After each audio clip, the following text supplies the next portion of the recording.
करें, स्वागत करें। जिनके नाम लिए कृपया स्वागत करें। आदरणीय युवराज सिंह जी, परम आदरणीय मधुसूदन जी महाराज साहब और समिति के सदस्य जिनके मैंने नाम लिए, आप सब माननीय मुख्यमंत्री जी का अभिनंदन करें, स्वागत करें।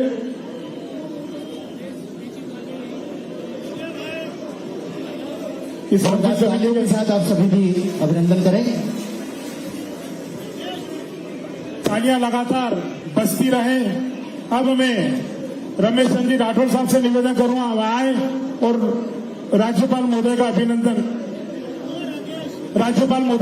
स्वागत करें। कृपया स्वागत कर आगे आते जाए।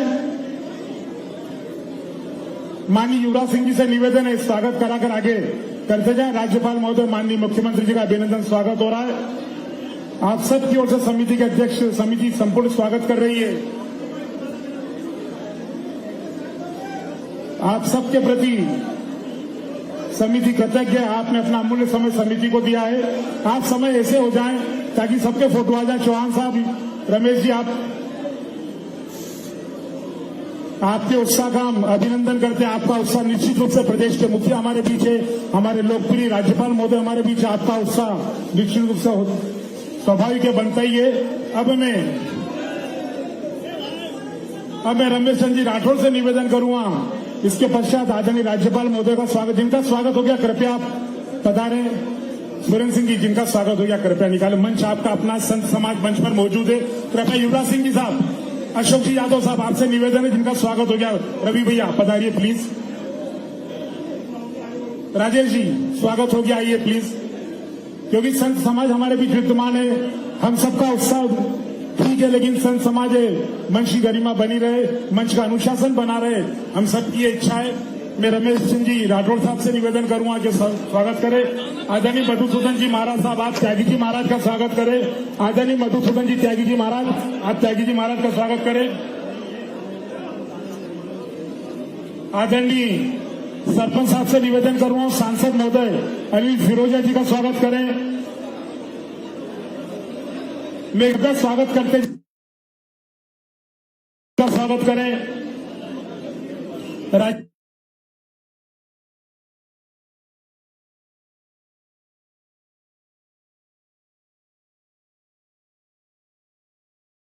स्वागत करें। युवराज सिंह जी का स्वागत करें। रमेश चंद्र जी राठौर से निवेदन करूंगा, स्वागत करें। ओपी गहलोत के स्वागत के, ओपी गहलोत जी के स्वागत करें। रमेश चंद्र जी राठौर स्वागत करें। पंडित श्री दीपक उपाध्याय जी का युवराज सिंह जी स्वागत करें। आदरणीय सुल्तान सिंह जी शेखावत साहब का स्वागत, सरपंच साहब रोल खुर्द करें। स्वागत की बेला को हम यही विराम देते। मैं स्वागत की बेला को हम सब यही विराम देते हैं। अब मैं हम सब के बीच दिनेश जी जैन साहब का स्वागत समिति के सदस्य आदरणीय रमेश जी करें।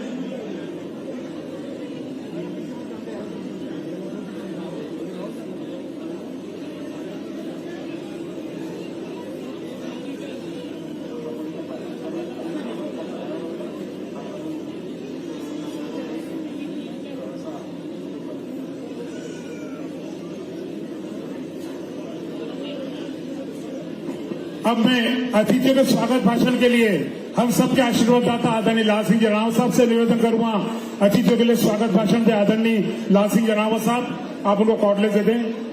देव भैया, कॉर्डलेस कहाँ है? आदरणीय स्वागत भाषण दे।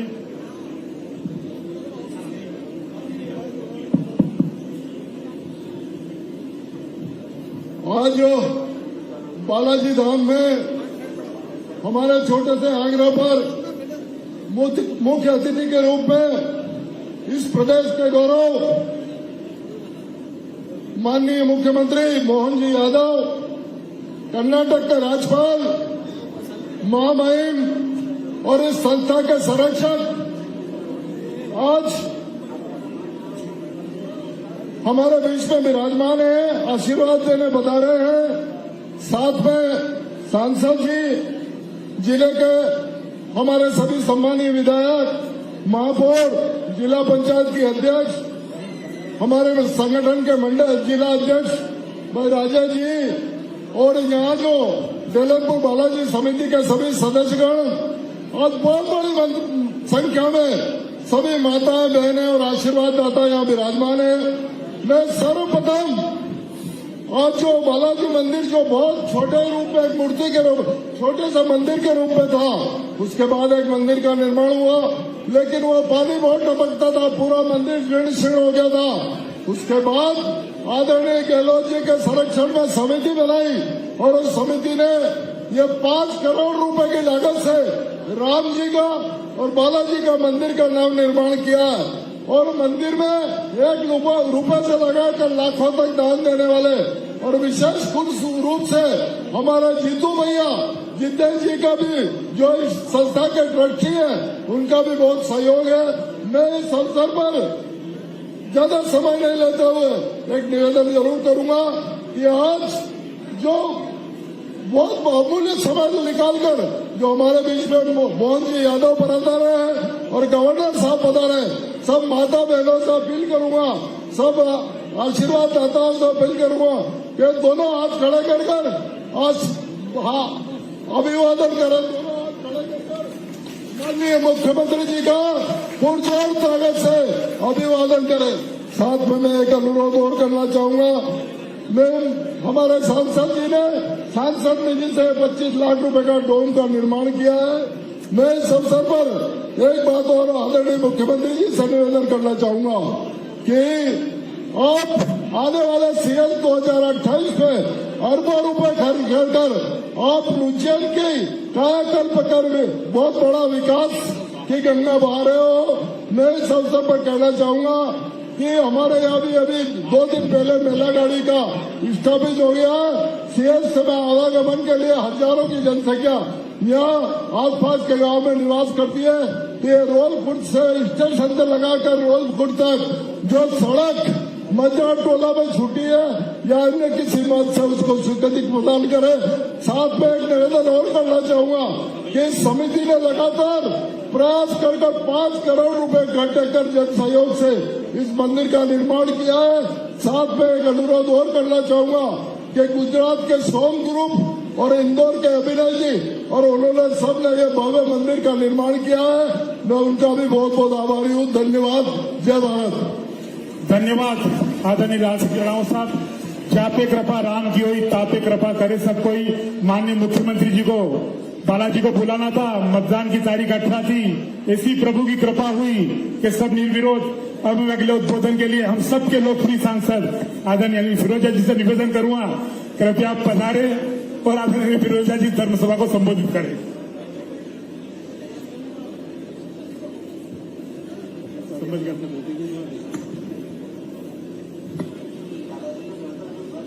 बोलो सिया बलरामचंद्र की।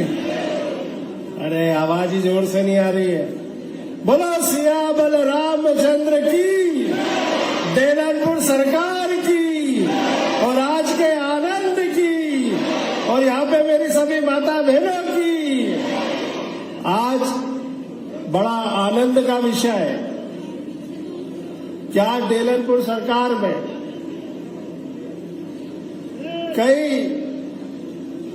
निर्माण कार्यों के भूमि पूजन और लोकार्पण यहाँ पे होने जा रहे हैं और जिनके कर कमलों से यह लोकार्पण और भूमि पूजन हो रहे हैं, ऐसे हमारे कर्नाटक के महामहिम श्रीमान थावरचंद जी गहलोत साहब, हमारे मध्य प्रदेश के यशस्वी मुख्यमंत्री श्रीमान मोहन यादव जी, मंचा सिंह हमारे गुरुवर, हमारे समस्त जिले के विधायक महापौर आदरणीय अनिल जैन कालूखड़ा जी, डॉक्टर तेज बहादुर सिंह जी, सतीश जी, दिनेश जी बोस और हमारे यशस्वी जिला अध्यक्ष आदरणीय राजेश जी धाकड़, हमारे महापौर आदरणीय मुकेश जी, हमारी जिला पंचायत की अध्यक्ष और सम्मानीय मंच, सामने उपस्थित सभी मेरे माता बहनों, युवा साथियों और प्यारे बेटा बेटियों,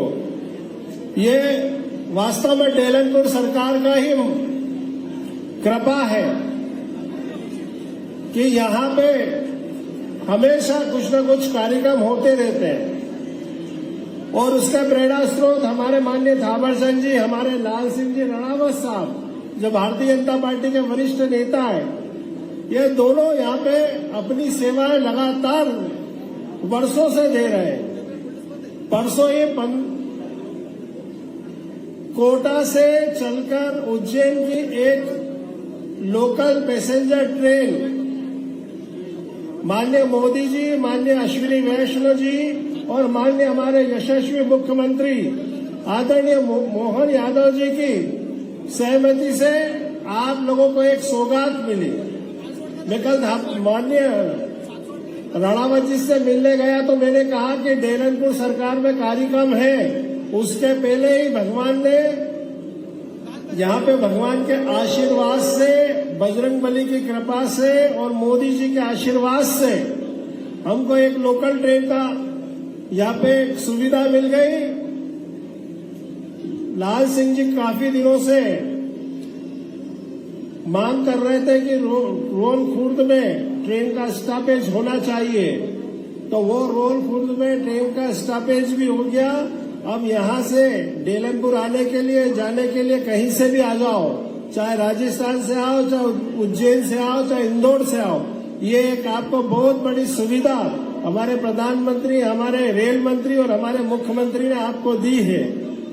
अभी मैं माननीय मुख्यमंत्री जी से मांग क्या कर रहा था, बात कर रहा था, तो आपको एक बहुत बड़ी सौगात माननीय मुख्यमंत्री जी के द्वारा पूरे मध्य प्रदेश में दी जा रही है। जो गरीब निम्न वर्ग के लोग, गरीब रेखा के नीचे के लोग, जिनको सरकार ने पट्टे दिए हैं, सरकार उन पट्टों को रजिस्ट्री में बदल रही है, रजिस्ट्री करने जा रही है, ताकि गरीबों को मकान भी मिल सकेंगे और उनको लोन भी मिल सकेगा, वो अपने पक्के मकान में रहेंगे। मैं माननीय मुख्यमंत्री जी का बहुत आभार और धन्यवाद करता हूं कि जिन्होंने इतने निम्न आय वर्ग के लोगों के लिए चिंता पाली। दूसरा, मैंने अभी माननीय मुख्यमंत्री जी से एक बात और कही और बधाई भी दी कि आपने 1 लाख मेट्रिक टन जो है गेहूं खरीदा, लेकिन हमारे कुछ किसान भाई है जिनका पैसा भी उनके खाते में नहीं आया, तो उसको भी जल्दी से जल्दी आप माननीय मोहन जी, माननीय मुख्यमंत्री जी, उस पैसे को भी उनके खाते में डाल दें, ताकि उनको भी राहत हो जाए। क्योंकि किसान की आषाढ़ी आ गई है, तो किसान के चेहरे पे चिंता की लकीर है। तो माननीय मुख्यमंत्री जी ने उसका भी आश्वासन दिया है। मैं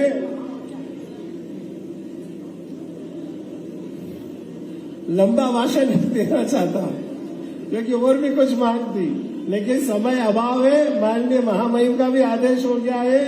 तो मैं आप सबको इस आयोजन की बहुत बहुत शुभकामनाएं, बधाई देता हूं।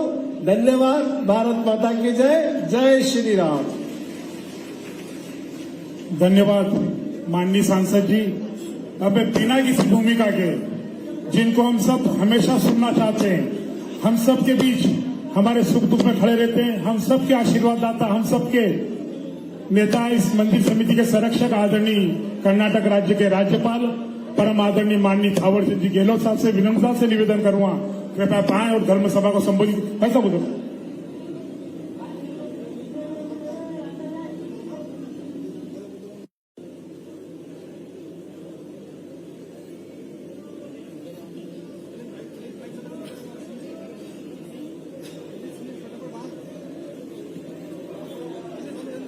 आज के इस समारोह के मुख्य अतिथि प्रदेश के यशस्वी मुख्यमंत्री आदरणीय मोहन यादव जी, मंच पर उपस्थित संतगण, मंच पर उपस्थित जनप्रतिनिधिगण, आयोजन समिति के सभी सदस्यगण और उपस्थित सभी धर्मजन, माताएं, बहनें और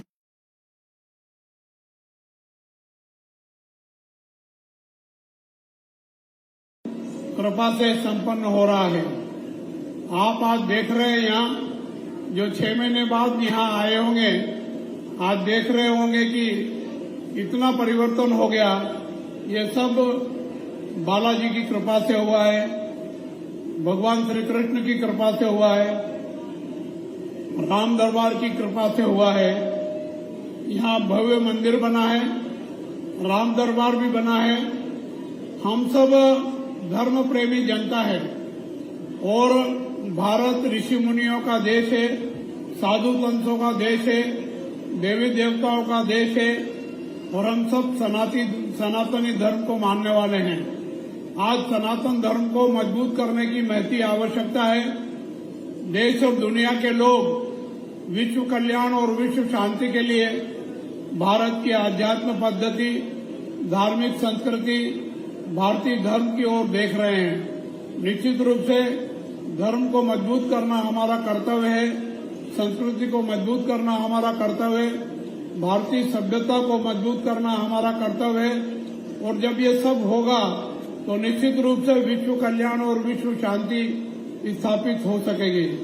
मैं आज के इस आयोजन समिति के मुख्य अतिथि मुख्यमंत्री आदरणीय मोहन यादव जी को आभार व्यक्त करते हुए बधाई देता हूं, शुभकामनाएं देता हूं कि उन्होंने हम सब के आग्रह को स्वीकार किया और इस कार्यक्रम में आए। आप सब कार्यक्रम के बाद प्रसादी का कार्यक्रम में प्रसाद लेकर के भी जाएं और बालाजी के दर्शन करें, राम दरबार के दर्शन भी करें। इस आयोजन समाप्ति के तुरंत बाद कलश चढ़ाने का काम होगा और ध्वजारोहण का काम होगा। फिर बाद में राम दरबार की आरती होगी और आरती में कुछ प्रमुख लोग पहले जाएंगे, बाकी सब लोग बाद में दर्शन कर पाएंगे। इतनी व्यवस्था बनाए रखने की कृपा करें। आप सबके प्रति आभार व्यक्त करते हुए आपका सहयोग, समर्थन, आशीर्वाद हमेशा मिलता रहे, इसी आशा और विश्वास के साथ मेरी बात को समाप्त करता हूं। बोलो जय जय सिया राम, जय जय सिया राम। बालाजी डेलनपुर हनुमान जी की जय। धन्यवाद। धन्यवाद माननीय गहलोत जी। सियापति रामचंद्र भगवान की, बालाजी महाराज की। सांस्कृतिक चेतना के संवादक और सनातन संस्कृति को वैश्विक पटल पर गौरवान्वित करने वाले मध्य प्रदेश के यशस्वी जननायक प्रिय मुख्यमंत्री माननीय मोहन यादव जी से बड़ी विनम्रता से निवेदन करूंगा कि आप आए उस धर्म सभा को संबोधित करें। हम सब के मुख्यमंत्री आदरणीय मोहन यादव जी, आप सब उनका अभिनंदन स्वागत करें और आपके बीच बोलने को आए। हम सब की ओर से माननीय मुख्यमंत्री को धन्यवाद देते हैं कि आपने अपना समय हमारे लिए निकाला। आदरणीय मुख्यमंत्री जी कृपया आप आए और हम सबको इस धर्म सभा को संबोधित करें। आदरणीय मुख्यमंत्री, आप सब कर्तव्य ध्वनि से माननीय मुख्यमंत्री का अभिनंदन करें, स्वागत करें।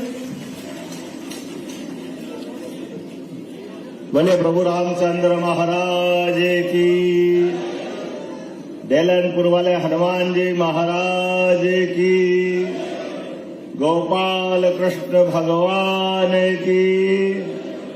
आज के इस कार्यक्रम में हमारे बीच विराजमान हम सबके आदरणीय, श्रद्धा के केंद्र और डेलनपुर से वर्षों से जुड़े रहने वाले महामहिम कर्नाटक के राज्यपाल और कई दायित्वों का निर्वहन कर चुके ऐसे श्रद्धेय थावरचंद जी गहलोत साहब, मैं आपको प्रणाम करता हूं, अभिनंदन करता हूं, आपका स्वागत करता हूं।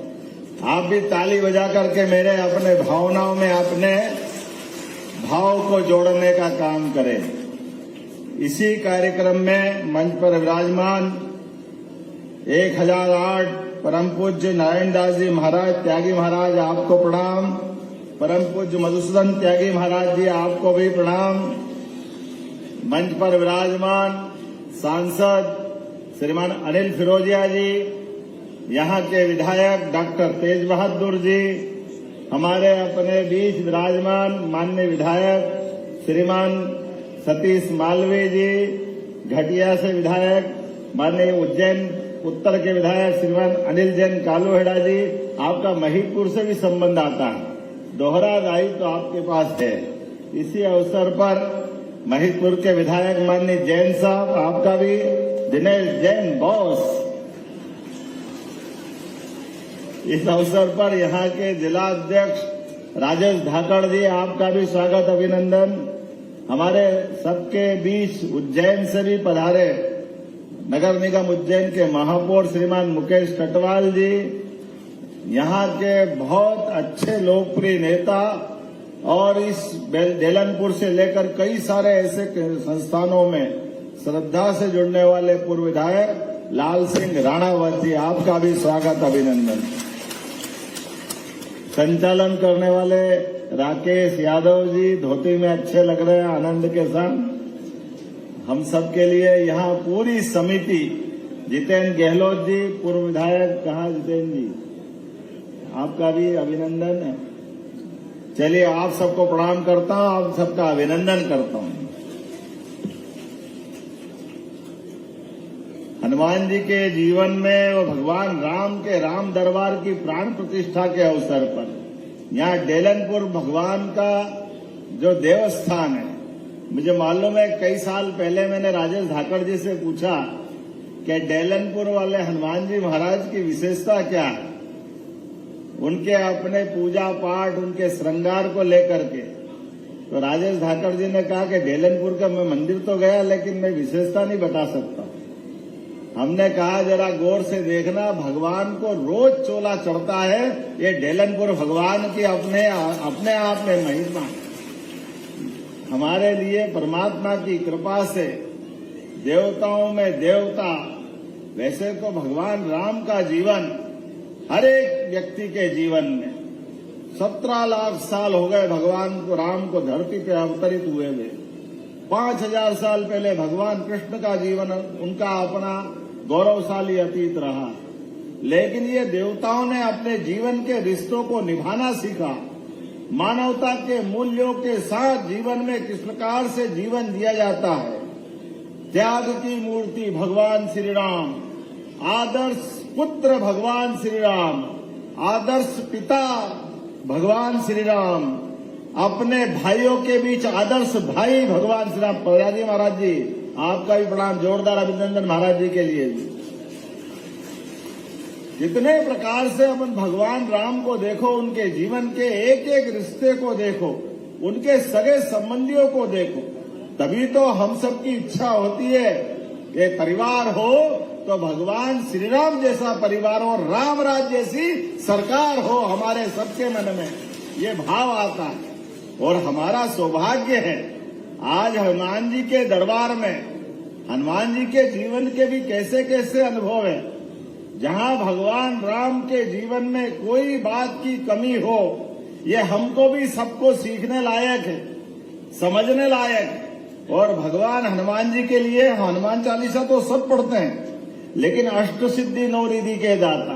तो अष्ट सिद्धि कौन कौन सी है सतीश जी? अष्ट सिद्धि कौन कौन सी है?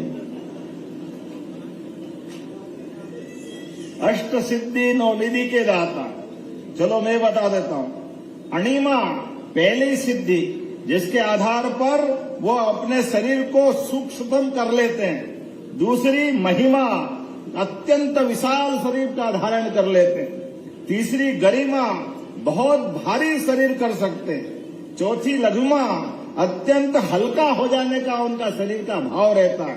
पांचवी प्राप्ति, इच्छित वस्तुओं की प्राप्ति से हम प्राप्ति समझते हैं। प्राकंब्य, मन की इच्छा को पूर्ण करने की ताकत, ये उनकी शक्ति है। इसी आधार पर ईशित्व, शासन पर नियंत्रण की शक्ति भगवान हनुमान जी की एक सिद्धि है। हमारे बीच वंशित्व, दूसरों को प्रभाव में करने की ताकत, ये उनकी अष्ट सिद्धि है। और ऐसी 9 निधि, जो निधियों को अगर लोग समझते हैं तो महापद्म, पद्म, शंख, मकर, कच्छप, मुकुंद, कुंद, नील और आखिरी में खर्च। लेकिन इनको समझने के लिए आज के दौर से अगर देखें तो हमको ध्यान में आएगा अपने जीवन में सभी प्रकार की विनम्रता को धारण करते हुए सुख समृद्धि और शांति के लिए जीवन के पराक्रम पुरुषार्थ के बलबूते पर अपने जीवन के उत्कर्ष के लिए जो व्यक्ति जीवन जीता है, वो जीवन जीने में जो आत्म संयम रखता है, अपने जीवन के लक्ष्य से जीवन के वर्तमान के दायित्वों के साथ साथ परमात्मा से संबंध जोड़ता है। असली में निधि तो वही है, अन्यथा मृत्यु लोक तो पूरा दुख का संसार है। यहाँ आकर के कौन सुखी हो सकता है? लेकिन मृत्यु लोक में आकर के जीवन जीने का मौका भी मिले तो हनुमान जी जैसी युक्ति बुद्धि वाला आदमी भी चाहिए। भगवान राम भी मिल गए तो भगवान राम को सीधे सीधे हनुमान जी ने एक तरह से उनकी भी परीक्षा ले ली। हनुमान जी ने पूछ भारी करके भगवान राम को भी एहसास कराया कि आपका भक्त भी पक्के वाला है, लेकिन भगवान आप भी कृपा करो तो ढंग से ही करो। और भगवान हनुमान जी के जीवन के तो इतने सारे रहस्य हैं, एक एक रहस्य की बात अगर देखो तो सच में उनके जीवन का प्रत्येक क्षण अपने भगवान श्री राम के लिए, भगवान राम को उस कठिन काल में जब वो माता सीता को ढूंढने के लिए निकले, ऐसे में उनकी मदद के लिए सुग्रीव से मिलाने का काम अगर किसी ने किया, हनुमान जी ने किया। भगवान राम को अपनी सेना सहित समुद्र के किनारे बैठे और माता सीता का पता बताने के लिए, लंका पार करने का, अगर ये कोई मामूली बात नहीं, बोलने के लिए तो मैं बहुत देर तक बोल सकता हूं, लेकिन राम रावण के युद्ध में भी अपनी इस स्थिति को ये हम सबके लिए सीखने लायक है। भगवान राम के पराक्रम को दुनिया के सामने लाने के लिए हनुमान जी अपने आप को पीछे रखते हुए उस भीषण युद्ध में भी जहां जहां भगवान राम को आवश्यकता पड़ी, चाहे वेदराज सुसेन को लाने का मसला हो, जहां लक्ष्मण घायल होकर के बेहोश हो जाते हैं, उनके जीवन बचाने का मसला हो तो औषधि लाने के लिए पहाड़ उठा लाते हैं, जहां जहां जरूरत पड़े। और जब भगवान राम ने रावण को मारने के बाद, विजय प्राप्त करने के बाद भगवान को अति शीघ्र अयोध्या पहुंचना था, और ऐसे अयोध्या पहुंचने में वो विमान, आज भी विमान टेक्नोलॉजी के लिए आधुनिक दृष्टि से नई आज टेक्नोलॉजी ऐसी बनी नहीं है कि जो विमान विश्वकर्मा ने भगवान ने बनाया था, उस विमान की विशेषता थी जितने यात्री बिठाओ उतना वो बड़ा हो जाता था, और जितने यात्री के अंदर आ जाए उनको सबको समा लेता था। लेकिन विश्वकर्मा जी ने अपनी बुद्धि से बनाते बनाते एक चीज और जोड़ दी थी। उनने कहा जितने भी बैठेंगे लेकिन एक सीट फिर भी खाली रह जाएगी। अब ये उनने अपने अहंकार को भी पाल लिया। ऐसे में हनुमान जी तो जहां अहंकार उसका अपने आप में, अगर अगला कोई शिकार करने का मौका मिले तो विनम्रता से हनुमान जी ऐसे सारे मसलों का समाधान निकालते हैं। उन्होंने उस विमान में बैठने के बाद जब विश्वकर्मा सहित सब लोगों ने बताया कि ये ऐसा विमान है कि सब लोग बैठ जाए, फिर भी एक सीट खाली, हनुमान जी ने कहा ठीक है देखते हैं। देखने के बाद बैठे, बैठने के बाद विमान उड़ने लगा तो उन्होंने कहा ये विमान का तो प्लानिंग फेल हो गया। बोले क्यों? बोले जितने लोग बैठ जाएं फिर भी एक सीट खाली रहेगी। हनुमान जी बुद्धि से अपने आप को खड़ा करके गिनती बराबर कर रहे हैं कि भाई मैं इस विमान में बैठूं कैसे, यहाँ प्रभु राम बैठे। समझ में आने वाली बात तो ये है, तो राम जी के साथ तो मैं बैठ ही नहीं सकता हूँ। और इलाज कर दिया विश्वकर्मा भगवान का कि जितने हैं उतने ही तो ले जा रहे हैं, कहाँ एक सीट खाली, अब कोई खाली रहने वाली है क्या? तो ये जो युक्ति बुद्धि से हनुमान जी के जीवन में हम सबको प्रेरणा मिलना चाहिए। इसलिए हम हनुमान चालीसा गाते हैं, अष्ट सिद्धि नवनिधि के दाता, उनके बारे में बात तो करते हैं, लेकिन उनके जीवन की अच्छाइयों को धारण करने के लिए भी हम सबका योगदान रहे। ऐसे में डेलनपुर नामक ये स्थान पर इतना भव्य दिव्य निर्माण कार्य हुआ। जोरदार अभिनंदन करें ताली बजा करके इस धाम के लोकार्पण के लिए, और यशस्वी प्रधानमंत्री के लिए और जोरदार ताली बजाएं नरेंद्र मोदी जी के लिए। पूरे देश के अंदर दुनिया देख रही है हमारे भगवान श्री राम का धाम, वो सब लोगों को उत्तर दे रहा है जिनने भगवान के जन्म स्थान पे अड़ंगे लगाए, कोर्ट कचहरी करने गए, लगातार अटकाते लटकाते भटकाते रहे, लेकिन न्यायालय से निर्णय कराकर माता सरयू के किनारे भगवान श्री राम का धाम क्या आनंद के साथ बना। 500 साल पुराना संघर्ष सफल हुआ, अयोध्या धाम। बोलो जय जय श्री राम। और हमारे लिए और आनंद की बात, भगवान राम ने अयोध्या तो वनवास में त्यागी, लेकिन 11 साल हमारे आपके बीच उस चित्रकूट पर जहाँ गोस्वामी तुलसीदास जी ने कहा, तुलसीदास के चित्रकूट के घाट पर भई संतन की भीड़, तुलसीदास चंदन घिसे तिलक देत रघुवीर। जहां भगवान राम स्वयं तिलक देने के लिए 11 साल हमारे बीच गुजारे, तो हमारी सरकार ने भी तय किया अयोध्या के बाद चित्रकूट धाम भी उतने ही आनंद के साथ बना रहा है, उतनी सारी सुविधा जुटा करके चित्रकूट भी अद्भुत करने जा रहा है। 2000 करोड़ से ज्यादा के काम चित्रकूट धाम पे चल रहे हैं। जहां जहां भगवान राम के चरण धरे, ऐसे प्रत्येक स्थान को तीर्थ बनाने जा रहे हैं। केवल भगवान राम के नहीं, भगवान गोपाल कृष्ण के जीवन में भी हमारे बीच भगवान कृष्ण कंस को मारने के बाद सांदीपनी आश्रम में आकर के उनने अपने जीवन में विद्यालय में शिक्षा ग्रहण करी। और शिक्षा भी कैसी शिक्षा, हम सब जानते हैं, 64 कला, 14 विद्या, 18 पुराण, 4 वेद, सबके बीच भगवान का अपना जीवित उस समय का साकार रूप, दुनिया का इतिहास है।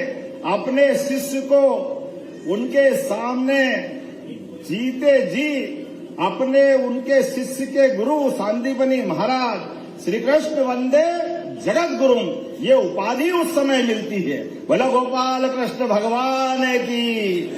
और गोपाल कृष्ण का जीवन भी जहां जहां चुनौतियां, जहां जहां कठिनाइयां, वहां गोपाल कृष्ण दिखते हैं। गौ माता से प्रेम करने वाले गोपाल, जिसके घर गाय वो घर घर गोपाल। इसलिए गोपाल कृष्ण भगवान के उस आदर्श को मानते हुए पूरे प्रदेश के अंदर दूध का उत्पादन बढ़ाते हुए हर जगह हमारी सरकार जो 25 गाय माता को लेकर के दूध की डेयरी प्रारंभ करेगा, तो 40 लाख में 10 लाख रुपया हमारी सरकार की तरफ से दिए जाएंगे, ताकि वो दूध का उत्पादन करें। दूध भी उनका, गौ माता भी उनकी, बाकी सब भी उनका, लेकिन हमारा प्रयास है कि दूध का उत्पादन बढ़ना चाहिए। अभी 12% दूध का उत्पादन देश के अंदर है, इसको धीरे धीरे करके 20% तक ले जा रहे हैं। प्राकृतिक खेती में भी अब तो हम और आगे बढ़ गए। कोई अपने खेत में प्राकृतिक खेती करेगा, ऐसे व्यक्ति को गौ माता अगर वो पालेगा, तो उसको एक व्यक्ति को भी 1100 रुपया महीना हमारी सरकार की तरफ से देंगे, ताकि वो दूध भी अपना खाए, गौ माता को भी पाले और पालते हुए इस प्रकार के संकल्प ले, जिसके कारण से इस देश में दूध दही की नदियां बहती थी। बोलने के लिए तो मैं बहुत देर तक बोल सकता हूं, लेकिन आज आपके बीच आया हूं आनंद के साथ आपका आशीर्वाद लेने। अभी अभी हमने बहुत सारे कामों की शुरुआत की और भी कर रहे हैं। अब तो सिंगत आने वाला है और सिंगस के लिए हमारी सरकार के द्वारा हजारों करोड़ के काम चल रहे हैं उज्जैन और उज्जैन के आसपास के लिए। मुझे अभी यार डॉक्टर तेज बहादुर जी कह रहे थे, ये जावरा से उज्जैन का 4 लेन भी जोरदार ताली बजाओ, एक और अपने यहाँ तैयार होने वाला। ये नागदा, खाचरोद, उज्जैन, इंदौर मेट्रोपॉलिटन सिटी, जिसके माध्यम से विकास का नया एक और सपना सबका साकार होने वाला। अब ये हम जब बात बोलते तो कई हमारे विरोधी दल के लोगों को थोड़ा अटपटा लगता, दिनेश भाई बुरा मत मानना। अब हम करें क्या, आपने तो करा नहीं और हम कर करके आपको लगता है कि आपकी छाती पे सांप लौटता है, तो मैं क्या करूं। मैं तो ये काम करने के लिए ही आया हूं। जोरदार अभिनंदन करें अपने सिमस की तैयारी के लिए। हम सबका दायित्व है धूमधाम से। सिमस ये मध्य प्रदेश का नहीं, उज्जैन का नहीं, ये देश का भी नहीं, ये दुनिया का सबसे बड़ा मेला है। और जब दुनिया का सबसे बड़ा मेला है, 40 करोड़ से ज्यादा लोग जब आने वाले हैं, तो वहां का प्रबंधन भी उस स्तर का होना चाहिए जिस स्तर के अपने इस आयोजन के लिए मालवा वालों की धाक भी रहती है और मालवा वालों की साख भी रहती है। मालवा वाले अपने अतिथि संस्कार के लिए जाने जाते हैं, अतिथि सत्कार के लिए जाने जाते हैं। ऐसे में भगवान करेगा धीरे धीरे करके और तेज गति से मध्य प्रदेश बढ़ता जाएगा। आज आपके बीच जब मैं यहाँ लोकार्पण करने आया तो मुझे बताया सेट तो बन गया लेकिन फर्श कच्चा है, तो ये फर्श बनाने की भी मैं घोषणा करता हूँ, यहाँ का फर्श भी बनेगा। आपने कहा बाउंड्री वाल की आवश्यकता है, तो यहाँ बाउंड्री वाल बनाने की भी घोषणा करता हूँ। ताली बजाओ तो अच्छे से ही बजाओ, अपने को क्या दिक्कत है। ऐसे में आने वाले समय में पीने के पानी की टंकी भी बना करके इस पूरे क्षेत्र के लिए भी और यहाँ के लिए भी पेयजल का प्रबंधन भी हम करेंगे। अब जब भगवान राम का दरबार बैठा, जब राम राज्य आता तो राम राज्य को